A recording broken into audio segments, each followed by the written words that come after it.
Bonjour et bienvenue dans les ateliers de la Mésange, écoute et exprime tes émotions. Nous sommes aujourd'hui à la saison 4 et c'est l'épisode numéro 5. Alors, nous allons parler aujourd'hui de la méchanceté gratuite au travail et comment rebondir après un coup dur. C'est un sujet douloureux mais malheureusement trop courant, la méchanceté gratuite au travail. Alors, nous allons aborder une situation que beaucoup peuvent rencontrer. Une personne qui vient de se faire licencier alors que quelques jours auparavant, elle avait reçu des compliments de la direction.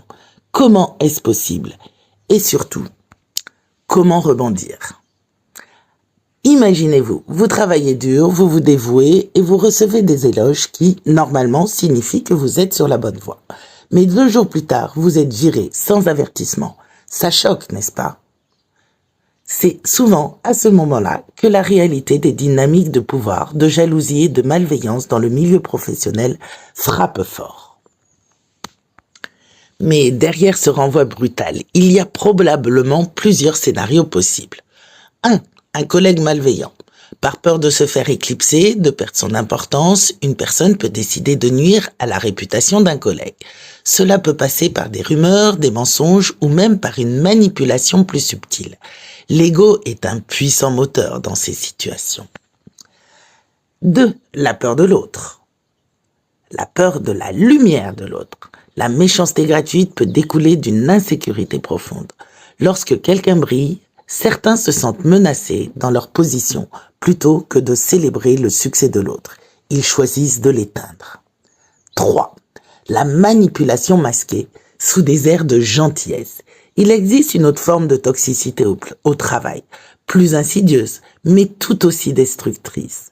Celle du patron ou du collègue qui se montre constamment bienveillant en apparence, mais qui exploite ses employés ou collaborateurs dans l'ombre.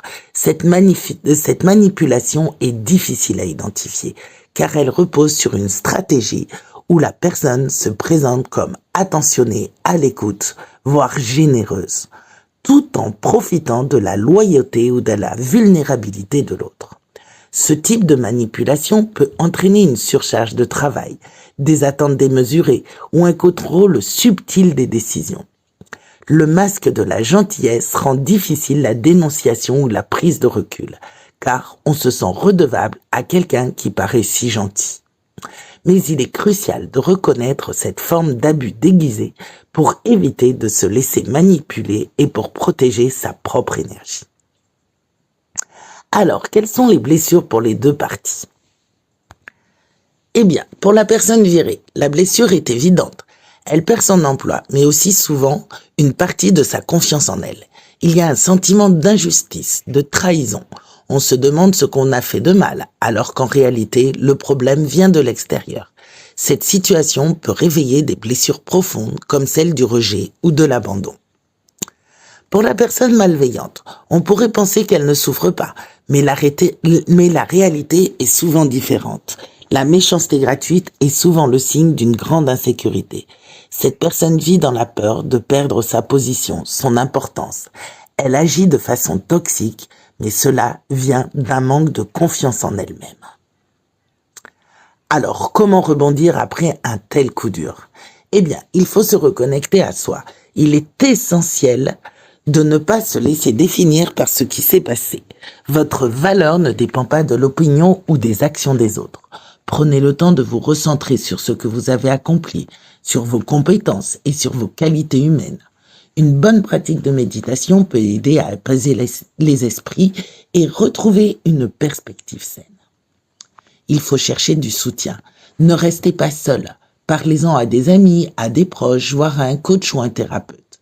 Extérioriser le choc et l'injustice permet de ne pas se renfermer dans la colère ou le ressentiment. Il faut utiliser cette expérience pour grandir. Parfois, ces moments difficiles nous apprennent beaucoup sur les autres, mais aussi sur nous-mêmes. C'est l'occasion de revoir ce que vous voulez vraiment dans votre carrière et même dans vos relations professionnelles. Si vous avez été dans un environnement toxique, peut-être est-ce le moment de chercher un lieu plus sain où vous pourrez réellement vous épanouir. Se préparer à rebondir. Le meilleur moyen de montrer que vous êtes plus fort que cette épreuve est de rebondir. Mettez à jour votre CV, réseautez, cherchez de nouvelles opportunités. Chaque fin est le début d'une nouvelle aventure. C'est le moment de trouver un environnement professionnel où vous pourrez réellement briller sans que l'on cherche à vous éteindre. Alors, si vous avez envie d'aller plus loin, déjà, il y a d'autres podcasts avec toutes les blessures.